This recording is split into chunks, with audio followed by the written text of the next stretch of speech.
Well, I'm here with Janice Dean, the weather machine. You probably recognized her as the senior meteorologist at Fox News Channel, but she's also a children's author. And just in time for winter, she has written the second book in the series. This one is Freddy the Frogcaster and the Big Blizzard. Yes, and hopefully it's not a harbinger of things to come, Yes, right? we hope this is not foreshadowing. That's right, that's right. Well, the book begins with Freddy and his school class visiting the Frog News Network. That's right. You got it right. That sounds familiar. But what was your inspiration for these books? Well, over the years, I've had a lot of people ask me for recommendations for books that deal with weather for younger kids. And I, did some research at the time, which was, probably 6 or 7 years ago I've been at Fox for over 11 years now, but over those years, I had the questions posed to me about a children's weather book. And then I had a couple of people say, maybe you should write a children's weather book. And I did research, and I found that there wasn't a whole lot out there. They're very simple books, and then there were very technical, very hard to understand books about meteorology for advanced grades. Right. So I thought, maybe there's a sweet spot here that I can get into kindergarten through grade 1 or grade 2 when they're really starting to learn about weather in their classrooms, to have a fun story that tells why things happen in the atmosphere. Because I think as parents, we don't really know what to tell our kids why a thunderstorm happens or the ingredients that you need for a blizzard. And so I thought, there's definitely a niche there that maybe I can work towards. And that's how Freddy got started. I came up with a cute frog, and I can have frog names like Polly Woggins and Sally Croker and the Frog News Network. And then from there, it just expanded. That's great. So why a frog? I mean, this could have been a pig. Yes. Or... Well, the groundhog was taken. Okay. The whole Punxsutawney Phil thing. Right. So I had read somewhere that frogs, when they're in the forest, when a storm is coming, I think you've heard of animals that know when a storm is coming before human beings do. We don't quite know why they know, but I had heard that frogs croak louder when a storm is coming in, like they're warning each other or warning the forest. So I thought, well, this is kind of cool because I kind of warn the forest when a storm is coming, so this might be a neat way. And then coming up with the names too, the Frog News Network, Polly Woggins, the Frogatorium, so it all kind of came together, cute little alliterations that I could use. Absolutely. And kids love weather, as you were saying. They're very interested in it, but it can also be scary because increasingly, you pop up when there's breaking news because the weather has just been going crazy lately, right? Right. And so it can be scary for kids watching the news, and maybe there's weather happening on the other side of the country, but they're just not exactly sure what's going on. So this can help them learn.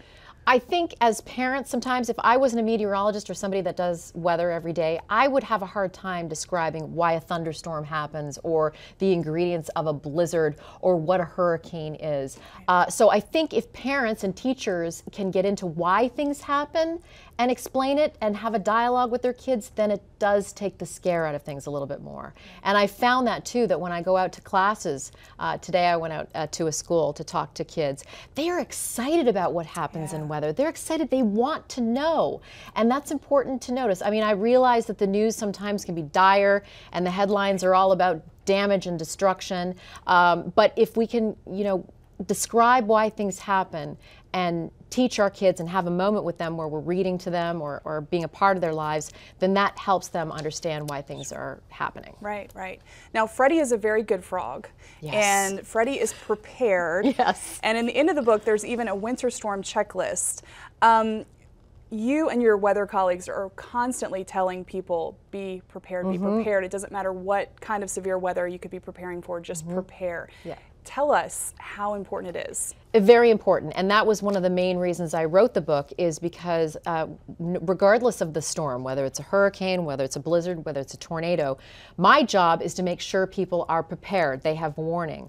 So Freddy's mantra, and in all of the books in the series, his whole reason is to tell people to be prepared, to let his friends know, to let parents know, to let teachers know, to be prepared. It doesn't necessarily mean that the storm has to come tomorrow. One of my most favorite expressions is, fix the roof when the sun is shining. Don't do it when the storm is going to arrive 24 hours later. Right. And that's so important in not even just weather, just in life, to be prepared for whatever is going to happen. So in the big blizzard, he has a checklist of what all frogs should have in their winter preparedness kit. Flashlight, batteries, water, non-perishable food items, blankets, first aid kit, and kids really get into it. And it's something that parents and kids can do together to get prepared. Love that. Now, you are originally from Canada. I right? am, You're yes. Canadian. What got you interested in studying weather?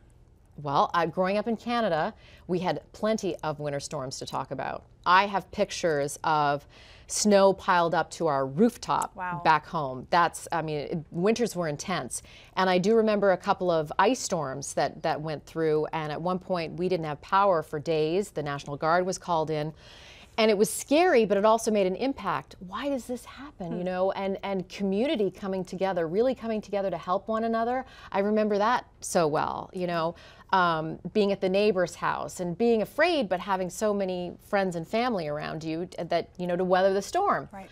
So I think that I carried that through, and I always wanted to know why things happen and be one of the people that I saw on television warning of the impending storm. I always thought that that would be an interesting thing to do. Yeah. So when I go out to schools, I make sure that they know, if you want to do weather, you got to know your math. Science is important. All of these, you know, science and math, very important. And geography is important too, because if you're doing weather, you got to know where all the states are, and that's important. Yeah. And how to pronounce things too, like the locals pronounce them. Well, I will, you know, very frequently get nice emails from people, a few not so nice, but mostly nice, saying this is how you pronounce our city's name, Janice Dean. So, and I make sure that when I go on again, I thank the person who sent me the email, if it's a nice email. Gotcha. Well, in news and in weather, we're often going to do the things that we're telling people not to do, right? You know, there's the blizzard, stay at home, but we're going out. You are often on location, you know, covering extreme weather. What is that like? I mean, there's danger involved, but there has to be a rush involved too. Well, I'm going to tell you this. I am probably one of the very few weather people, meteorologists, that will tell you that I don't like going out in the storm. Okay. And it's for that very reason. Is for me, and not to say that the weather people that go out there aren't doing a service. They're out there to say, it's bad out here, you shouldn't be out here. But for me, because I deliver stay inside, seek shelter, don't be out there, it's dangerous, I think it's more important to be inside the studio than to be outside giving these warnings. It doesn't make sense for me. So I think I'm maybe one of the only meteorologist weather people that will tell you that I actually don't like being on location. Okay, okay. And I have 2 little kids, so I have to take care of myself, right? Absolutely, yeah. So we know you're an energetic meteorologist. You often dance on the air. I think are you a Giants fan? Yes, I'm a Giants fan. Absolutely. Okay. Yes. What is something about Janice Dean, the weather machine, that people don't know? You know, if you're in television, you and I am somebody that loves to share with my audience everything. They were with me when I got engaged. I remember announcing on the air with Steve Ducey, doing Fox and Friends, when I got engaged. I shared my pictures of my wedding day. I shared pictures of my 2 boys when they were born. You know, I've shared a lot on television. So to say if there's one thing, I don't know, because I love doing everything, including dancing on TV.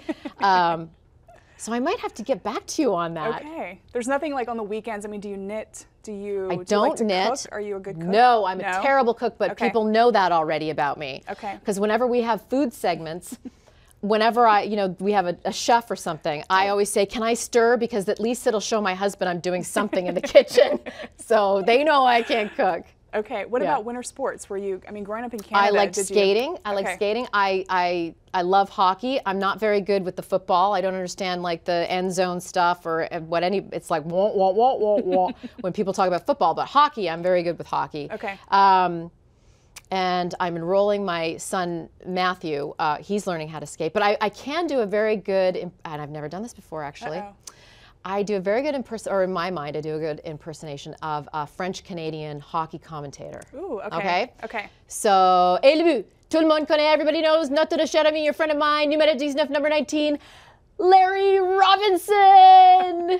Because they do it in French and English, right? I love it. That was I've very never good. done that I before. love that. I love See, that. you bring out the best and the worst of your guests. That's good. That's good.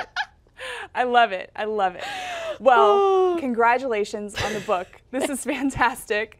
And maybe Freddy could play hockey one day. And You never could work know. This in, You'd be a French-Canadian hockey commentator. Right. I mean, the world is open. That's right. That's right. Well, this is Freddy the Frogcaster and the Big Blizzard, but Freddy is going to be covering a hurricane in the next book. That's right. I did a little secret that will let everyone know. The third book in the series is Freddy the Frogcaster and the Huge Hurricane, and it comes out in July of this year, right before hurricane season. And one of the reasons why I wanted to do the hurricane last is because we also are going to commemorate Hurricane Katrina. Sorry, July of next year, right, 2015. It'll be the 10th anniversary of Hurricane Katrina. And I think that a lot of us have become complacent because we haven't really had a big hurricane like Katrina. I think it's been 9 years since we've had a Category 3 or higher actually hit the U.S. We had Hurricane Sandy a couple of years ago. But the magnitude of Hurricane Katrina and the devastation that storm did, we haven't really had something like that in a long time. So I think it's important, to plan ahead, make sure kids and parents and teachers are aware that every time hurricane season comes around, it just takes one really bad storm to make it a really terrible year. Absolutely. Great reminders. Well, thank you so much, Janice. Oh, thank you. And this is available anywhere books are sold, right? Yeah, Amazon and Barnes & Noble, Books A Million. Yeah, thank you for having me today. Sure, thanks. We appreciate it. Okay.